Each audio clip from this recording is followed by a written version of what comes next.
Hello pharmacist, welcome back to notes card. आज हम इस वीडियो में diploma in pharmacy first year के ह्यूमन एनाटॉमी एंड फिजियोलॉजी के चैप्टर 8 की बात करेंगे, जिसका नाम है रेस्पिरेटरी सिस्टम। इससे पहले हमने बाकी के चैप्टर्स के बारे में पढ़ लिया है, तो एज यूजुअल आपको उनका लिंक वीडियो के डिस्क्रिप्शन में मिल जाएगा। प्लीज आप वहां जाकर चेकआउट कर सकते हैं। Now start the video.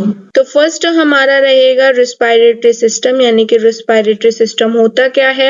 Anatomy of respiratory organs and their functions, यानी कि हमें पढ़ना है कि जितने भी हमारे रेस्पिरेशन में हेल्प करने वाले ऑर्गन्स हैं उनकी एनाटॉमी और उनके फंक्शंस क्या हैं।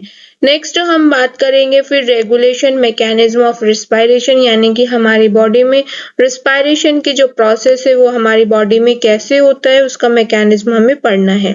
नेक्स्ट हमें बात करनी है रेस्पिरेटरी वॉल्यूम एंड कैपेसिटीज, यानी कि उनकी डेफिनेशंस की हमें बात करनी है। Now start the video. First of all हम बात करेंगे कि रेस्पिरेटरी सिस्टम होता क्या है।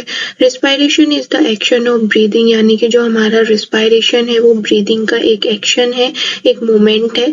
Exchange of gases during internal and external respiration is the major function of the respiratory system, यानी कि जो रेस्पिरेटरी सिस्टम का मेजर फंक्शन होता है वो इंटरनल और एक्सटर्नल गैसेस को एक्सचेंज करने का होता है। यानी कि हमारे जो बॉडी में जितनी भी सेल होती हैं उनको एक्शन और फंक्शन कराने के लिए एनर्जी की जरूरत होती है, और यही एनर्जी उनको तब मिलती है जब हमारी बॉडी में केमिकल रिएक्शंस होती हैं। तो अगर मैं कहूँ कि इन्हीं केमिकल रिएक्शन के लिए बॉडी को O2 की जरूरत होती है, यानी कि ऑक्सीजन की जरूरत होती है, और जो हमारा रेस्पिरेटरी सिस्टम है वो एक ऐसा पाथवे है, एक ऐसा पैसेज है जो O2 को इनहेल कराता है और हमारी बॉडी से CO2 यानी कि जो हमारी सेल से वेस्ट प्रोडक्ट को निकालने में, एक्सक्रीट आउट करने में हेल्प करता है। तो अगर सिंपल लैंग्वेज में बोला जाए तो रेस्पिरेटरी सिस्टम एक ऐसा पाथवे है जो O2 को इनहेल कराता है, जिस O2 हमारे कहाँ पे रिएक्ट करती हैं, हमारी केमिकल जितनी भी रिएक्शंस होती हैं उनको हेल्प करती हैं, एंड हमारा CO2 को एक्सेल करती है, हमारी बॉडी से बाहर निकालती हैं। Respiratory system include the vocal cords for producing sound, lungs for controlling body pH level and olfactory bulbs for smelling, यानी कि जो रेस्पिरेटरी सिस्टम होता है उसमें हमारा वोकल कॉर्ड इंक्लूड होता है जो हमें साउंड प्रोवाइड कराता है जिससे हम बोल पाते हैं। नेक्स्ट लंग्स इसमें इंक्लूड होते हैं जो हमारी बॉडी pH लेवल को कंट्रोल करके रखता है, एंड हमारा जो ऑल्फैक्टरी बल्ब होते हैं ये कहाँ पे प्रेजेंट होता है, ये नोज में प्रेजेंट होता है जो हमारा स्मेलिंग कराने में हेल्प करता है, यानी कि हम इसी पर्टिकुलर पार्ट की वजह से हम स्मेल कर पाते हैं, किसी पर्टिकुलर चीज को सूंघ के बता सकते हैं। Next excretion of water vapour, ये हमारे वाटर वेपर्स को एक्सक्रीट आउट करता है हमारी बॉडी से, supplying air to the larynx for voice production, और हमारे लैरिंग्स को एयर सप्लाई करता है, वॉइस को प्रोड्यूस कराने में हेल्प करता है। नेक्स्ट हम बात करते हैं एनाटॉमी ऑफ रेस्पिरेटरी सिस्टम। अगर मैं रेस्पिरेटरी सिस्टम के एनाटॉमी की बात करूँ तो जो हमारा रेस्पिरेशन है वो हमारा नोज से स्टार्ट होता है, जिसको आप नेजल पासेज या नेजल कैविटी भी बोलते हैं। नेक्स्ट हमारा आता है फेरिंग, जिसको आप थ्रोट बोलते हैं। नेक्स्ट हमारा आता है लैरिंग, जिसको आप वॉइस बॉक्स बोलते हैं। वॉइस बॉक्स क्यों बोलते हैं, क्योंकि ये एक साउंड प्रोवाइड कराने में हेल्प करता है। ये जो आपने 3 स्टार्टिंग के पार्ट्स पढ़े हैं ये हमारा अपर रेस्पिरेटरी सिस्टम बोला जाता है। नेक्स्ट लैरिंग्स के बाद आता है हमारा ट्रेकिया, यानी कि जो लैरिंग्स का एंड होता है वो हमारे ट्रेकिया का स्टार्टिंग पॉइंट होता है। ट्रेकिया को हम विंड पाइप बोलते हैं क्योंकि ये हमारे एयर को पास करने में हेल्प करता है। नेक्स्ट हम बात करेंगे ब्रोंकाई एंड ब्रोंक्यूल्स। ट्रेकिया जो होता है वो आगे जाके ब्रोंकाई में कन्वर्ट हो जाता है, और ये टू टाइप्स ब्रोंकाई होते हैं जो हमारे लेफ्ट लंग्स और राइट लंग्स में चले जाते हैं। यही ब्रोंकाई क्या करते हैं, ब्रोंक्यूल्स में आगे जाके फर्दर डिवाइड हो जाते हैं और एक ट्री लाइक स्ट्रक्चर बना लेते हैं। अगर मैं आपको डायग्राम में दिखाऊं तो डायग्राम में आप देख सकते हैं कि जो हमारे लंग्स में ये पर्टिकुलर ट्री और ब्रांचेस लाइक स्ट्रक्चर है, ये हमारे ब्रोंक्यूल्स है। तो कभी कभी पूछ लिया जाता आता है कि what is the basic difference between bronchi and bronchioles, तो आप बता सकते हैं कि जो ब्रोंकाई होते हैं वो सिंगल मूवमेंट में होते हैं, जबकि जो ब्रोंक्यूल्स होते हैं वो ब्रांच लाइक स्ट्रक्चर होता है। नेक्स्ट हम बात करेंगे लंग्स की। तो लंग्स, दो लंग्स होते हैं आपकी बॉडी में, right lungs and left lungs. Pleura की अगर मैं बात करूं तो प्लूरा जो होता है वो लंग्स की आउटर कवरिंग लेयर होता है जो हमारे लंग्स को प्रोटेक्ट करके रखता है। नेक्स्ट हमारा आता है एल्वेलाई। ये जो ब्रोंक्यूल्स हैं ये क्या होते हैं, आगे फर्दर डिवाइडेड हो जाते हैं एल्वेलाई में, और जो एल्वेलाई होता है वो ग्रैप्स लाइक स्ट्रक्चर होता है, यानी कि जैसे कि आपने अंगूर का गुच्छा देखा होगा। इनको हम लोग एयर सैक भी बोलते हैं। एयर सैक क्यों बोलते हैं, क्योंकि यहीं पे हमारा जो गैसेस का एक्सचेंज होता है वो हमारा एल्वेलाई में ही होता है। नेक्स्ट हम बात करेंगे डायफ्राम की। तो डायफ्राम क्या होता है, डायफ्राम हमारे रिस्पायरेशन कराने में और एक्सपायरेशन कराने में हेल्प करता है। पर्टिकुलर लंग्स हमारे जो रहते हैं इस पे सिचुएटेड रहते हैं डायफ्राम पे, और ये क्या करता है, मूवमेंट कराने में हेल्प करता है। सबसे पहले हम बात करेंगे रिस्पायरेटरी सिस्टम के फर्स्ट ऑर्गन की, जो हमारा नोज है। नोज में हम सबसे पहले पढ़ेंगे ये कहाँ पे हमारा प्रेजेंट होता है। Nose is present between the forehead and upper lips, यानी कि हमारे फोरहेड और अपर लिप्स के बीच में प्रेजेंट होता है। Which receive the inhale air and form में passes for the air to reach the nasal cavity और नेजल चैम्बर। जो इनहेल एयर को रिसीव करता है और एयर को नेजल कैविटी और नेजल चैम्बर तक पहुंचाने के लिए एक रास्ता, एक पासिस बनाता है। अब बात आती है कि नेजल कैविटी क्या होती है। तो जो हमारे नोज का इंटरनल पार्ट होता है उसको हम नेजल कैविटी बोलते हैं। नेजल कैविटी आगे आपको डायग्राम में भी शो होगी। Nose perform the process of filtering warming of the inhale air, यानी कि जो हमारा नोज है वो अंदर ली गई एयर को फिल्टर करने का काम करता है और यही इसका मेन फंक्शन है। Next, the nose is divided into an external and an internal nasal cavity part, यानी कि जो हमारा नोज है उसको हम टू पार्ट्स में डिवाइड करते हैं। फर्स्ट है हमारा एक्सटर्नल पार्ट जिसको आप नोज बोलते हैं, और सेकेंड हमारा है इंटरनल पार्ट जिसको हम नेजल कैविटी बोलते हैं। तो अगर मैं डायग्राम की हेल्प से आपको समझाने की कोशिश करूँ तो जो हमारा ये इंटरनल पार्ट है that is called nasal cavity, और हमारा ये जो अपर यानी कि जो हमारा एक्सटर्नल पार्ट है that is called nose. Nose is the bony and a cartilaginous structure. Its bony part is made up of frontal nasal maxillary bone, यानी कि अगर मैं उस नोज के स्ट्रक्चर की बात करूँ तो नोज एक टाइप का हड्डीदार पार्ट है और ये part frontal nasal maxillary bone से मिलके बना होता है। तो कभी कभी पूछ लिया जाता है कि जो हमारा नाक का जो बोनी पार्ट होता है वो किस बोन से मिलके बना हुआ होता है। Next, nasal cavity is a large irregular shape cavity divided into septum, यानी कि जो हमारा नेजल कैविटी होता है ये एक बड़ी अनियमित आकार की कैविटी है। और अगर मैं बात करूं कि कैविटी को हिंदी में क्या बोलते हैं तो कैविटी को हम गुहा बोलते हैं, जो हमारे एक सेप्टम यानी कि एक दीवार से डिवाइडेड होती है। तो पर्टिकुलर हमारा क्या है कि जो हमारा ये कैविटी है ये एक लार्ज यानी कि एक बड़ी इरेगुलर शेप कैविटी है जो हमारा पार्ट में डिवाइड होता है, सेप्टम के थ्रू डिवाइडेशन होता है। नेक्स्ट हम बात करेंगे फंक्शन ऑफ नोज की, यानी कि नोज हमारी बॉडी में क्या फंक्शन रेगुलेट करता है। तो फर्स्ट आता है इसमें वार्मिंग एयर, यानी कि ये जो एयर पास करता है वो वार्म होती है। अब वार्म कैसी होती है, वार्म ऐसी होती है कि जो हमारी नोज में नेजल म्यूकोसा होता है वहाँ पे हमारा जो ब्लड सप्लाई होता है वो हाई होता है, रिच मूवमेंट में होता है, जिसकी वजह से जो एयर पास होती है वो वार्म कंडीशन में होती है। नेक्स्ट हम बात करेंगे फिल्टरिंग एंड क्लीनिंग एयर, यानी कि ये जो नोज होता है ये हमारे जो एयर पास होने वाले हैं उसको फिल्टर करता है और क्लीन करके आगे प्रोसीड करता है। नेक्स्ट है हमारा मोशन एयर, यानी कि ह्यूमिडिफिकेशन। अब जो हमारी एयर है वो ह्यूमिडिफाई कैसे होती है, मोश कैसे होती है, वो होती है हमारा म्यूकस, जो हमारा म्यूकस मेम्ब्रेन होता है उसके वो प्रेजेंट होती है वहाँ पे, तो जिसकी वजह से हमारी जो एयर है वो आपका मोस्ट कंडीशन में होगी, ड्राई नहीं होगी। नेक्स्ट सबसे कॉमन जो फंक्शन रेगुलेट है वो आपका स्मेल है, यानी कि जो नोज होती है वो हमारा स्मेल करने में हेल्प करती है। नेक्स्ट हम बात करेंगे रिस्पायरेटरी सिस्टम के सेकंड ऑर्गन की, जो कि हमारा फेरिंग्स है। Pharynx is a funnel shape tube extending from the internal to the posterior part of oesophagus and interior part of larynx. यानी कि अगर शेप की बात करूँ तो फेरिंग्स हमारा फनल शेप होता है, जो कि इसोफेगस के इंटरनल पार्ट से लेकर पोस्टीरियर यानी कि पीछे के भाग और लैरिंग्स के इंटीरियर पार्ट तक फैली हुई होती है। अगर डायग्राम में मैं आपको शो करने की कोशिश करूं तो ये हमारा इसोफेगस है और यहाँ पे हमारा फेरिंग्स प्रेजेंट होता है, यानी कि ये इसोफेगस के इंटरनल पार्ट से लेके पोस्टीरियर पार्ट तक फैली रहती है और लैरिंग्स के जस्ट इंटीरियर पार्ट पर ये प्रेजेंट होती है, यानी कि आगे की साइड।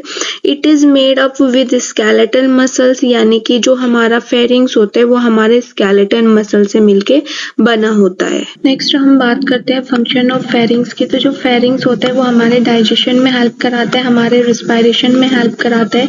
नेक्स्ट हमारा आता है इथेमस। इथेमस एक ऐसा स्ट्रक्चर है, एक ऐसा जॉइंट है जो ओरल कैविटी यानी कि माउथ कैविटी और नेजल कैविटी को आपस में कनेक्ट करके रखता है, जिसकी वजह से कभी कभी क्या होता है कि हम नोज से प्रॉपर तरीके से सांस नहीं ले पाते हैं, ब्रीदिंग नहीं कर पाते हैं।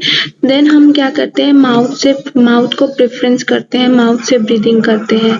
नेक्स्ट हमारा है एपिग्लोटिस। तो एपिग्लोटिस एक ऐसा स्ट्रक्चर है, जब हम फूड इनटेक करते हैं तो यह है फूड को इसोफेगस में पास कर देता है और वाइन पाइप और ट्रेकिया को कवर कर लेता है, जिसकी वजह से जो हमारा फूड है वो हमारे वाइन पाइप और ट्रेकिया में नहीं जाता। नेक्स्ट हमारा है यूसेचिया। तो यूसेचिया ट्यूब क्या होती है, ये पर्टिकुलर हमारे फेरिंग्स से निकलती हैं और ईच ईयर में जाती हैं, जहाँ पे ये ईयर यानी कि आपके कान का जो प्रेशर होता है उसको मेंटेन करके रखती हैं। नेक्स्ट हमारा है स्पीच। जो हमारा फेरिंग्स होता है वो अदर ऑर्गन के साथ मिलके कहीं ना कहीं स्पीच में भी हमारा हेल्प करता है। नेक्स्ट हम बात करेंगे रिस्पायरेटरी सिस्टम के थर्ड ऑर्गन्स की, जिसका नाम है लैरिंग्स। इसको आप वॉइस बॉक्स भी बोलते हैं। वॉइस बॉक्स क्यों बोला जाता है, क्योंकि ये हमें साउंड प्रोड्यूस कराने में हेल्प करता है। It is present as a triangular chamber in the front upper part of neck, यानी कि ये कैसा होता है, ट्राइएंगुलर चैम्बर टाइप होता है जो हमारे नेक के अपर पार्ट के फ्रंट में प्रेजेंट होता है।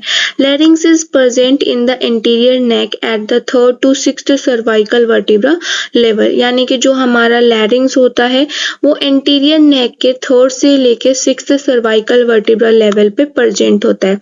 अगर आपको याद नहीं है कि 3rd to 6th cervical vertebra कहाँ से कहाँ तक होते हैं तो आप एक बार स्केलेटल सिस्टम वाले चैप्टर को दोबारा से रीड कर सकते हैं।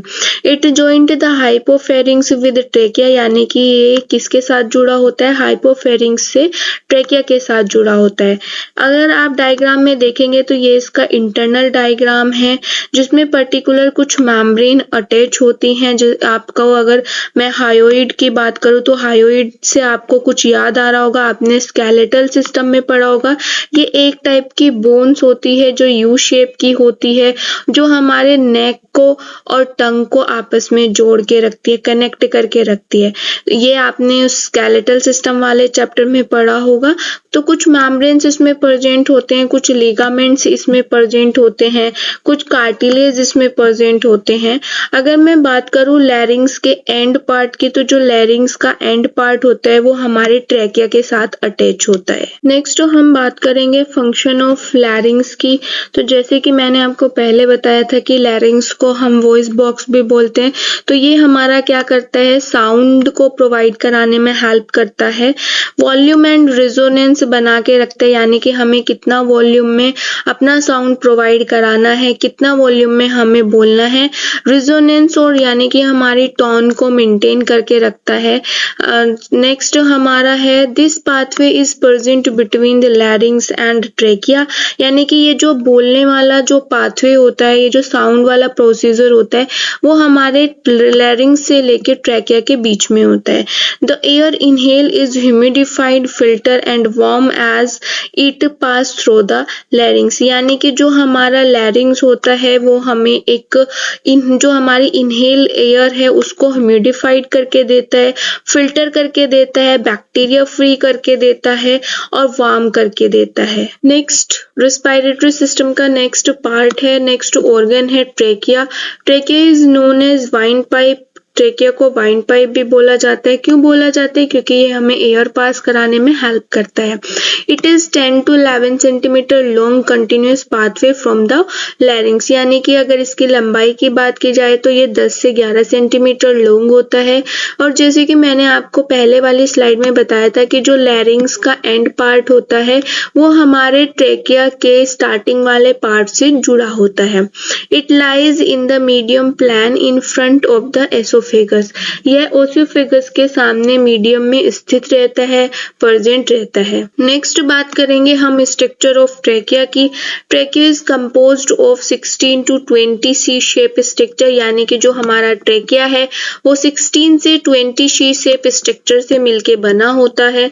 The trachea are covered by following 3 tissue layer, यानी कि जो हमारा ट्रेकिया है वो हमारे 3 टिश्यू लेयर से कवर्ड रहता है। अगर मैं ट्रेकिया के आउटर लेयर की बात करूं तो ये हमारा फाइबर्स और इलास्टिक टिश्यू से मिलके बना होता है।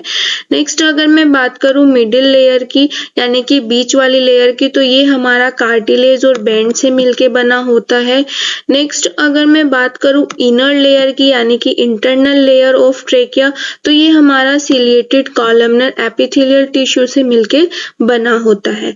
सिलिएटेड कॉलमनर एपिथेलियल टिश्यू कौन से होते हैं? जिसमें हमारा कॉलमनर तो होगा बट उसमें सीलिया प्रेजेंट रहेगा, यानी कि हेयर लाइक स्ट्रक्चर प्रेजेंट रहेगा। नेक्स्ट हम बात करेंगे फंक्शन ऑफ ट्रेकिया की। The cartilage and elastic tissue of trachea are arranged such that they prevent and obstruction of airway.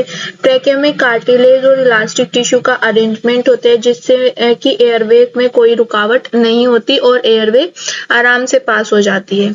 It act as a mucociliary, यानी कि इसके जो एक्ट करती है, ये जो कार्य करती है वो म्यूकस और सीलिया के रूप में करती है। म्यूको का मतलब है म्यूकस, सिलियरी का मतलब है hair like structure. It warm humidified and filter the inhale air, यानी कि ये क्या करती है, जो हम इनहेल करते हैं एयर को उसको वार्म करती है, ह्यूमिडिफाई करती है और फिल्टर करती है, यानी कि बैक्टीरिया फ्री करती है। नेक्स्ट हम बात करेंगे रेस्पिरेटरी सिस्टम के नेक्स्ट ऑर्गन की, जो कि हमारा ब्रोंकाई एंड ब्रोंक्यूल्स है। तो ट्रेकिया जहाँ पे आगे जाके ये क्या होता है, फर्दर डिवाइड हो जाता है 2 पार्ट्स में, right side and left side. तो जो हमारा राइट साइड में होता है वो हमारा राइट ब्रोंकाई हो जाता है और जो हमारा लेफ्ट साइड में होता है वो हमारा लेफ्ट ब्रोंकाई होता है। तो जो हमारा ब्रोंकाई और ब्रोंक्यूल्स में मेन डिफरेंस क्या होता है, ब्रोंकाई जो होते हैं वो सिंगल ब्रांचेस होते हैं, यानी कि सिंगल ब्रांचेस रहेगी, जबकि हमारे जो ब्रोंक्यूल्स होते हैं वो मोर देन ब्रांचेस होते हैं, जो आगे जाके क्या करते हैं, ट्री लाइक स्ट्रक्चर बना लेते हैं जिसमें से हमारी ब्रांच से ब्रांच निकलती है। They carry the inhale air into lungs, यानी कि ये क्या करते हैं, ट्रेकिया से आने वाली एयर को लंग्स तक पहुंचाने में हेल्प करते हैं। नेक्स्ट हम बात करेंगे स्ट्रक्चर की। Bronchi are made up of complete cartilage ring, यानी कि जो हमारे ब्रोंकाई होते हैं वो हमारे कार्टिलेज से मिलके बना होता है। कार्टिलेज होता क्या है, कार्टिलेज जो होता है वो ज्यादा टाइट नहीं होता है बोन की तरह, यानी कि जो हमारी बोन होती है वो बहुत ज्यादा टाइट और टफ होती है, लेकिन ये नहीं होता है और इसमें क्या होता है, कैल्शियम सॉल्ट नहीं मिलता है। नेक्स्ट हम देखते हैं the right and left bronchus are different from each other, यानी कि जो हमारा राइट और लेफ्ट ब्रोंकस होता है उसमें कुछ डिफरेंस रहता है। क्या डिफरेंस है, right bronchi is shorter than as compare to left bronchi, यानी कि जो हमारा राइट ब्रोंकाई होता है वो शॉर्ट होता है as compare to left bronchi. तो अगर मैं बात करूं राइट ब्रोंकाई की लेंथ की, तो जो हमारी राइट ब्रोंकाई की लेंथ होती है वो होती है हमारी 2.5 सेंटीमीटर, जबकि हमारा जो लेफ्ट ब्रोंकाई होता है वो हमारा 5 सेंटीमीटर होता है। जैसे कि आप डायग्राम में भी देख सकते हैं, ये क्या है हमारा, ये जो ब्रोंकाई है ये शॉर्ट है और ये वाला जो ब्रोंकाई है ये हमारा क्या है, लॉन्गर है। कितना से कितना होता है, 2.5 आपकी जो रहेगी वो आपकी राइट ब्रोंकाई की लेंथ रहेगी, जबकि आपकी जो 5 सेंटीमीटर रहेगी वो आपकी लेफ्ट ब्रोंकाई की। अगर एक बेसिक डिफरेंस मैं आपको और बताऊं तो जो हमारा राइट ब्रोंकाई होता है वो वाइड होता है, यानी कि चौड़ा होता है, जबकि हमारा जो लेफ्ट ब्रोंकाई होता है वो नैरो होता है। तो इसे आप कहीं अलग से नोट डाउन कर सकते हैं क्योंकि इससे बहुत MCQ क्वेश्चन पूछे जाते हैं। नेक्स्ट हमें पढ़ना है function of bronchi and bronchioles. तो इनका का क्या फंक्शन होता है? They provide a passage way for the air, यानी कि ये क्या करते हैं, एयर को पास करवाने के लिए एक पाथवे प्रोवाइड करते हैं, एक रास्ता प्रोवाइड करते हैं। They warm and humidify particular matter, यानी कि ये क्या करते हैं, एयर को वार्म करके और ह्यूमिडिफाई करके आगे प्रोसीड करते हैं, आगे भेजते हैं। दे जनरेट कफ रिफ्लेक्स, यानी कि ये क्या करते हैं, अगर कोई भी बैक्टीरिया हमारे ब्रोंकाई या ब्रोंक्यूल्स में एंटर होते हैं तो ये कफ को रिलीज करते हैं और रिफ्लेक्स मूवमेंट में हेल्प करते हैं। नेक्स्ट पार्ट है हमारा lungs. Lungs are present in the thoracic cavity as two cone shape lobe separated by the heart and other structure of mediastinum. तो जो हमारा लंग्स होते हैं वो थोरेटिक कैविटी में दो कोन शेप लोब के रूप में मौजूद रहते हैं, जो हार्ट और मीडियस्टिनम के स्ट्रक्चर से अलग होते हैं, यानी कि बिल्कुल भी सिमिलर नहीं होते हैं। Lungs extending from the diaphragm reach up to slightly above the clavicle. Diaphragm से फैले लंग्स क्लेविकल से थोड़ा ऊपर तक पहुंचते हैं। In the medical surface of left lungs cardiac notch is present which is a concave area holding the heart, यानी कि जो हमारा लेफ्ट लंग होता है मेडिकल सरफेस के अकॉर्डिंग ये कार्डियक नोच में मौजूद होता है, जो हृदय को पकड़ने वाला एक कॉन्केव एरिया होता है, पर्टिकुलर होल्डिंग करके रखता है जो हमारे हार्ट में। नेक्स्ट हम बात करेंगे रिस्पिरेटरी सिस्टम में लंग्स के स्ट्रक्चर की। तो जो ये हमारा लंग्स होता है ये फॉलोइंग पार्ट से मिलके बना होता है। फर्स्ट हमारा है एपेक्स, डायग्राम में साथ के साथ देखते चलेंगे। एपेक्स जो होता है वो हमारे लंग्स का अपर पार्ट होता है, ये जो आपको यहाँ पे शो हो रहा है ये हमारा क्या है, एपेक्स है यहाँ पे, ठीक है। Lungs have a round apex which extend up to the root of neck, यानी कि लंग्स का जो एपेक्स होता है वो गोल होता है जो नेक की रूट तक फैला रहता है। नेक्स्ट हमारा है बेस। तो बेस से आपको समझ आ रहा होगा कि जो हमारे पर्टिकुलर लंग्स का नीचे वाला पार्ट होता है उसको हम बेस कहते हैं।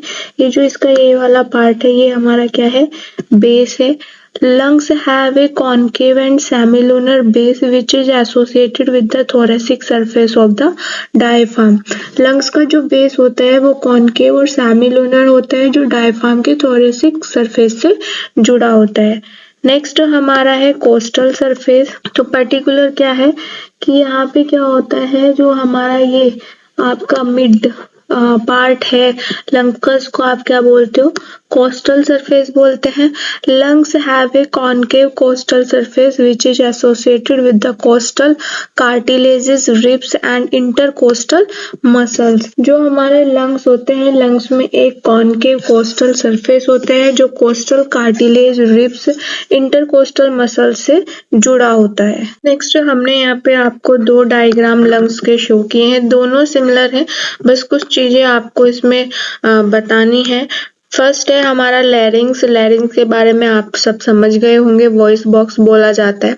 कार्टिलेज यानी कि जो हमारा ट्रेकिया होता है वो हमारे कार्टिलेज से मिलके बना होता है, उसका जो इंटरनल पार्ट होता है कार्टिलेज होता है। कार्टिलेज क्या होता है, स्मूथ होता है, बोन्स की तरह टाइट नहीं होता है, हार्डनेस नहीं होती है। और इसमें क्या होता है, कार्टिलेज में जो कैल्शियम सॉल्ट होता है वो नहीं होता है।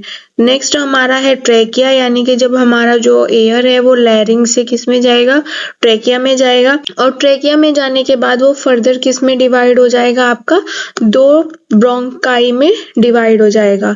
नेक्स्ट ये ब्रोंकाई क्या करते हैं, आगे फर्दर जाके ये किस में डिवाइड हो जाते हैं, ब्रोंक्यूल्स में डिवाइड हो जाते हैं। मैंने आपको पहले भी डिफरेंस बताया था कि जो हमारा सिंगल ब्रांच होता है वो उसको हम ब्रोंकाई बोलते हैं, और जो हमारा क्या होता है आगे मोर देन ब्रांचेस में कन्वर्ट हो जाता है वो हमारा क्या होता है, आपका ब्रोंक्यूल्स होता है। आप उसको क्या बोलोगे, ब्रोंक्यूल्स बोलोगे।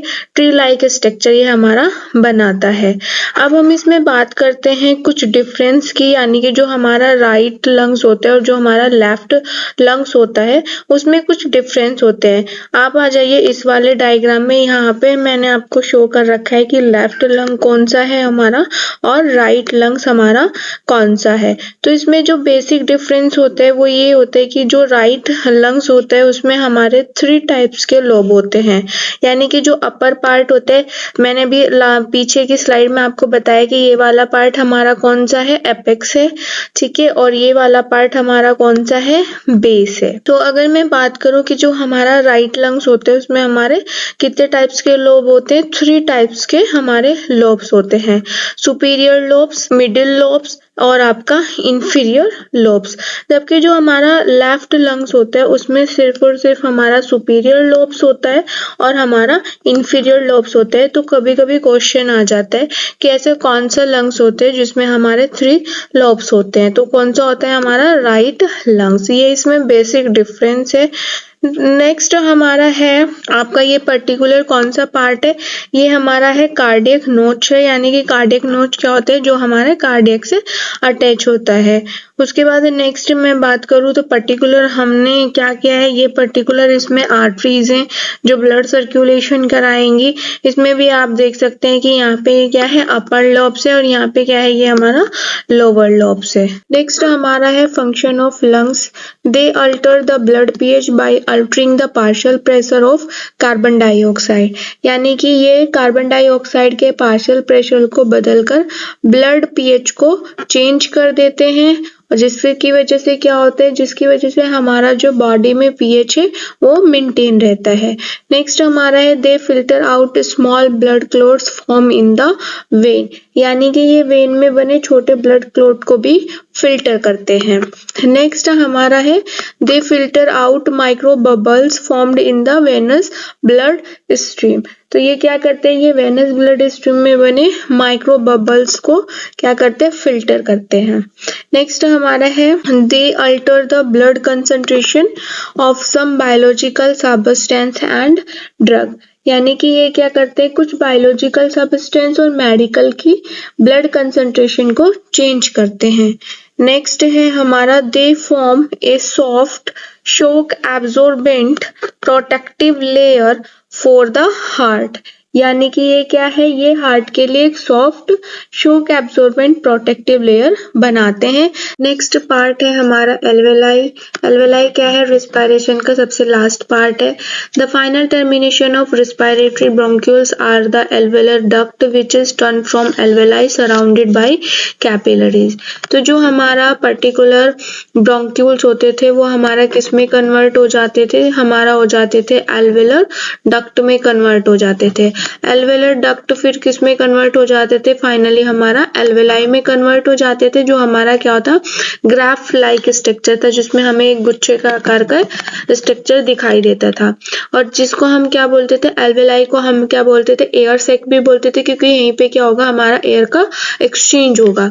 These are the hollow cavity found in the mammalian lungs, यानी कि ये क्या होते हैं, ये मैमेलियन लंग्स में पाए जाने वाले होलो कैविटी हैं।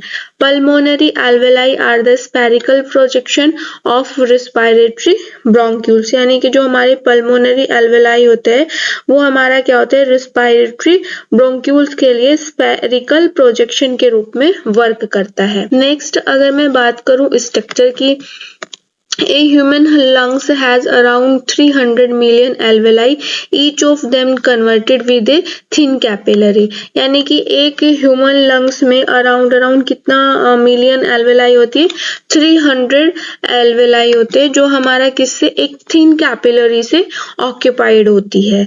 Occupying 70% of its area, some alveolar wall have pores between the alveoli, यानी कि क्या होता है, पर्टिकुलर हमारा जो 70% एरिया होता है एल्वेलर वॉल का, वो उसमें क्या होता है, पोरस होते हैं बिटवीन द एल्वेलाई, यानी कि बीच में, ठीक है। तो इसमें क्या होता है, इन पोरस को आप क्या बोलते हैं, यानी कि पोरस का मतलब होता है छेद, तो इन छेद को आप क्या बोलते हो, कॉन बोलते हैं। नेक्स्ट हम बात करते हैं फंक्शन ऑफ एल्वेलाई की, यानी कि एल्वेलाई का फंक्शन क्या होता है, क्योंकि हम एल्वेलाई को क्या बोलते हैं, एयर सैक बोलते हैं, और यहीं पे क्या होता है, गैस का एक्सचेंज होता है। They functionalize external external respiration means respiration occur between alveoli और कैपिलरी बाय डिफ्यूजन, यानी कि इसका जो मेन फंक्शन होता है वो क्या होता है, एक्सटर्नल रिस्पायरेशन कराना होता है।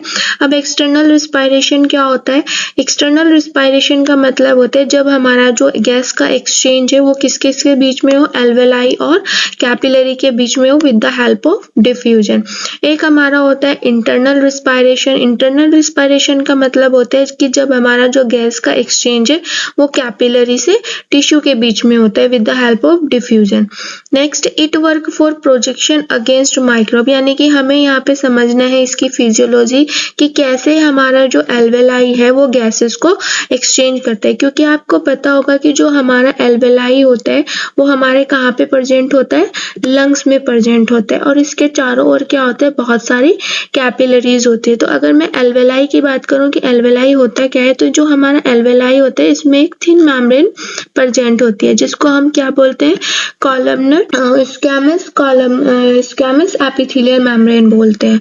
ठीक है, क्या बोलते हैं, स्क्वैमस एपिथेलियल मेम्ब्रेन बोलते हैं। ये थिन होने की वजह से क्या होता है, इसमें हमारी जो गैसेस है वो एक्सचेंज होती हैं।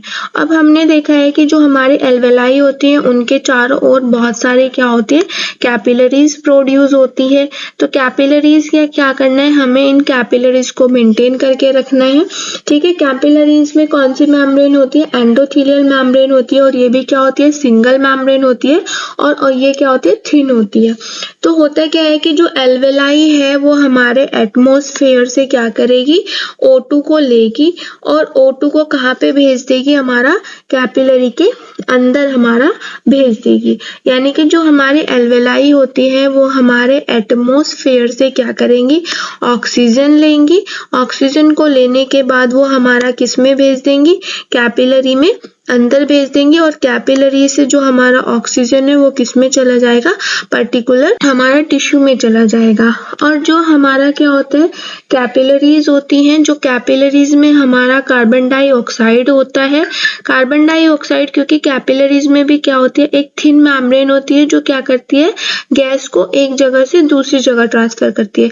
तो ये जो कैपिलरीज होती है, ये कैपिलरीज हमारे कार्बन डाइऑक्साइड को क्या कर देगा, कहाँ पे भेज देगा, एल्वेलाई के पास भेज देगा। एल्वेलाई के पास किसकी हेल्प से भेज देगा, with the help of diffusion की हेल्प से। और ये जो एल्वेलाई, जब हमारा कार्बन डाइऑक्साइड एल्वेलाई में पहुंच जाता है तो हमारा क्या होता है, एल्वेलाई इसको एक्सेल करा देती है, और एक्सेल में कराने के बाद इसको क्या कर देती है, हमारी बॉडी से बाहर निकाल देती है with the help of respiration. तो ये बेसिक इसका मैकेनिज्म ऑफ एक्शन था, क्योंकि हमारा जो रिस्पायरेशन होता है, रिस्पायरेशन का काम ही होता है गैस को एक्सचेंज कराना। फिर से एक बार बता देती हूँ, हमारा जो पर्टिकुलर एल्वेलाई है वो बहुत सारी कैपिलरीज से आपस में जुड़ा होता है। इसके जो सराउंडिंग एरिया होता है वहाँ पे कैपिलरीज होती हैं। अब इसमें क्या होता है, जो हमारा एल्वेलाई है वो एक्सटर्नल रिस्पायरेशन कराती है। एक्सटर्नल रिस्पायरेशन का क्या होता है, जब हमारा जो गैस का एक्सचेंज होता है वो एल्वेलाई और कैपिलरी के बीच में होता है with the help of diffusion. होता क्या है कि जो हमारा एल्वेलाई है, एल्वेलाई के अंदर एक थिन मेम्ब्रेन होती है जिसको आप क्या बोलते हो, स्क्वैमस एपिथेलियल मेम्ब्रेन बोलते हो। ऐसे ही हमारा कैपिलरी के अंदर भी एक थिन मेम्ब्रेन होती है जिसको आप क्या बोलते हो, एंडोथेलियल मेम्ब्रेन बोलते हो। तो ये क्या करते हैं, जैसे ही हमारा क्या होगा, O2 एटमॉस्फेयर से किस में आएगी, एल्वेलाई में आएगी। एल्वेलाई से वो किस में जाएगा, हमारा पर्टिकुलर कैपिलरी में जाएगा। कैपिलरी में जाने के बाद फिर वो वहां से टिश्यू में चला जाएगा, और टिश्यू से किस में जाएगा, सेल्स में जाएगा। और जो हमारा कैपिलरी है, जो हमारा यहाँ पे कार्बन डाइऑक्साइड होगा, कैपिलरी क्या करती है, इसको रिमूव आउट करती है with the help of diffusion. किसके पास भेज देती है, एल्वेलाई के पास भेज देती है। और ये एल्वेलाई क्या कर देती है, इसको एक्सेल कर देती है, हमारी बॉडी को रिमूव आउट कर देती है। जैसे कि आप यहाँ पे देख भी रहे होंगे कि ऑक्सीजन को एंटर होते हुए दिखाया गया है, और हमारा क्या है, जो हमारी CO2 है उसको हमारा रिमूव होते हुए दिखाया गया है। यहाँ पे आप डायग्राम में देख सकते हैं। तो ये जस्ट इसकी जनरल फिजियोलॉजी थी। इसी तरह हमारा जो रिस्पायरेशन सिस्टम है वो काम करता है। नेक्स्ट टॉपिक है हमारा रेगुलेशन मैकेनिज्म ऑफ रिस्पायरेशन, यानी कि जो हमारा रिस्पायरेशन होता है हमारी बॉडी में, उसको रेगुलेट करने का क्या मैकेनिज्म ऑफ एक्शन होता है। The process by which the respiratory organs allow the air to move in and out of the lungs is term as breathing. एक ऐसी प्रोसेस जिसके द्वारा रिस्पायरेटरी ऑर्गन एयर को लंग्स के अंदर और बाहर जाने की परमिशन देते हैं, इस टर्म को हम क्या कहते हैं, ब्रीदिंग कहते हैं। It is a simple given and taken process, यानी कि ये एक सिंपल O2 लेने और CO2 को बाहर निकालने की प्रोसेस होती है। ऑक्सीजन की अगर मैं बात करूँ तो rich air is taken in from the atmosphere and in exchange, यानी कि ये क्या है, ये एक एग्जाम्पल है ब्रीदिंग का। अगर ऑक्सीजन की बात करें, क्योंकि O2 क्या करते हैं, एटमॉस्फेयर से रिच एयर के रूप में ली जाती है, जबकि हमारा जो कार्बन डाइऑक्साइड होता है, rich air is given out to the atmosphere to be utilised by the plant for photosynthesis. यानी कि अगर बात करें कार्बन डाइऑक्साइड की, तो जो हमारी कार्बन डाइऑक्साइड रिच एयर को हम क्या करते हैं, फोटोसिंथेसिस के लिए पौधों द्वारा उपयोग करने के लिए एटमॉस्फेयर से भेजते हैं। ब्रीदिंग रेट क्या है, एक बार देख लेते हैं। तो breathing rate is the number of time an individual breathe in a minute, यानी कि जो हमारे ब्रीदिंग रेट है वो एक ऐसी संख्या है जो एक व्यक्ति 1 मिनट में कितनी बार सांस लेता है। क्योंकि हर जगह क्या होता है, हमारा जो ब्रीदिंग रेट होता है वो अलग होता है। जैसे इन्होंने एग्जाम्पल दिया है, फॉर एग्जाम्पल हमारा जो ब्रीदिंग रेट होगा वो इंक्रीज हो जाएगा। कौन कौन सी कंडीशन में इंक्रीज हो सकते हैं, जब आप तेज चलते हैं या दौड़ते हैं या व्यायाम करते हैं, एक्सरसाइज करते हैं। इसके बाद क्या होता है, हमारा ब्रीदिंग रेट होता है वो क्या हो जाता है, इंक्रीज होता है। जबकि हमारा जो रेस्ट मूवमेंट होगा या हमारी जो रिलैक्स स्टेट होगा, उसमें हमारा जो ब्रीदिंग टाइम है वो क्या हो जाएगा, डिक्रीज हो जाएगा। तो ये पर्टिकुलर बेसिक डिफरेंस है। नेक्स्ट हम बात करेंगे phases of breathing process. 2 type के हमारे फेजेस होते हैं ब्रीद कराने के लिए। फर्स्ट है हमारा इनहालेशन और inspiration. On contraction of the diaphragm and external intercostal the thoracic cavity increase in size. Diaphragm और एक्सटर्नल इंटरकोस्टल के कॉन्ट्रैक्शन पर हमारा जो थोरेसिक कैविटी का साइज होता है वो क्या हो जाता है, बढ़ जाता है। नेक्स्ट है हमारा the lungs also attain the new increase size of the thoracic cavity as they are tightly adhere to the thorax wall. Lungs के जो थोरेसिक कैविटी होते हैं वो नए स्ट्रक्चर की वृद्धि प्राप्त करते हैं, क्योंकि ये क्या होते हैं, थोरेक्स वॉल से टाइटली जुड़े होते हैं। नेक्स्ट देखते हैं, as a result the gas pressure within the lungs decrease and a partial vacuum is produced to suck air into lungs। यानी कि परिणाम स्वरूप क्या होता है, लंग्स में गैस का जो प्रेशर होता है वो कम हो जाता है और लंग्स में हवा खींचने के लिए पार्शियल वैक्यूम प्रोड्यूस होता है। Air move into the lungs till the interpulmonary and the atmospheric pressure attain equilibrium। Air lungs में तब तक आपका प्रवेश करती है जब तक कि हमारा जो इंटरपल्मोनरी और एटमॉस्फेरिक प्रेशर है वो क्या नहीं हो जाता, इक्विलिब्रियम नहीं हो जाता, यानी कि इक्वल नहीं हो जाता। तब तक वो क्या करेगा, आपका पर्टिकुलर जो लंग्स है उसमें एयर आपकी रहेगी। नेक्स्ट हम बात करेंगे सेकंड फेज की, एक्सपायरेशन और एक्सेलरेशन। ये कौन सी मूवमेंट होता है, ये हमारा रिलैक्सेशन मूवमेंट होता है। इससे पहले हमने क्या पढ़ा था, कॉन्ट्रैक्शन मूवमेंट पढ़ा था। On relaxation the respiratory muscles gain back their resting length, the rib cage descend and the lungs recoil. यानी कि जो हमारा रिलैक्सेशन मोड होता है उसमें क्या होता है, हमारी जो मसल्स हैं वो रेस्टिंग मूवमेंट में वापस आ जाते हैं, हमारा जो रिब केज है वो वापस अपनी जगह आ जाता है और हमारे जो लंग्स है वो भी हमारा वापस अपनी जगह रीसेंटर हो जाते हैं। Thus the gases form within flow out to equalize the pressure both inside and outside the lungs। और इसी प्रकार क्या होता है, हमारे जो लंग्स के अंदर और बाहर का जो प्रेशर है उसको बराबर करने के लिए हम क्या करते हैं, गैस का फ्लो कराते हैं inside and outside both. Next हम बात करेंगे, नेक्स्ट टॉपिक है हमारा रिस्पायरेटरी वॉल्यूम एंड कैपेसिटी, यानी कि इसमें हम देखते हैं कि जो हमारा रिस्पायरेशन की प्रोसेस हो रही है वो कितने वॉल्यूम में और कितनी कैपेसिटी में हो रही है। Lungs volume are also known as respiratory volume, यानी कि जो हमारी लंग्स वॉल्यूम होती है उसी को हम क्या बोलते हैं, रिस्पायरेटरी वॉल्यूम बोलते हैं। It refer to the volume of gas in the lungs at a given time during the respiratory cycle, यानी कि रिस्पायरेटरी साइकिल के दौरान एक निश्चित समय में लंग्स में गैस की मात्रा को बताता है। यानी कि ये बताता है कि पर्टिकुलर एक रिस्पायरेटरी साइकिल को कंप्लीट होने में हमारी कितनी एयर जो है कि इनहेल हुई है और कितनी एयर जो है हमारी एक्सहेल हुई है। अगर मैं रिस्पायरेटरी वॉल्यूम को मेजर करने की बात करूं तो हमारे पास एक इक्विपमेंट आता है स्पायरोमीटर। स्पायरोमीटर के थ्रू हम रिस्पायरेटरी वॉल्यूम को चेक कर सकते हैं। The average total lungs capacity of an adult human male is about 6 litre of air, यानी कि एक अडल्ट मेल में जो लंग्स कैपेसिटी होती है वो कितनी होती है, 6 लीटर होती है एयर की। नेक्स्ट मैं बात करूं अगर रिस्पायरेटरी कैपेसिटी, जो कि हमारा लास्ट टॉपिक है इस चैप्टर का, तो respiratory capacity volume pulmonary capacity is the sum of 2 or more volume, यानी कि जो हमारा रिस्पायरेटरी कैपेसिटी होता है और जो हमारा पल्मोनरी कैपेसिटी होता है ये 2 या 2 से अधिक वॉल्यूम का योग होता है, यानी कि सम का मतलब क्या होता है, योग।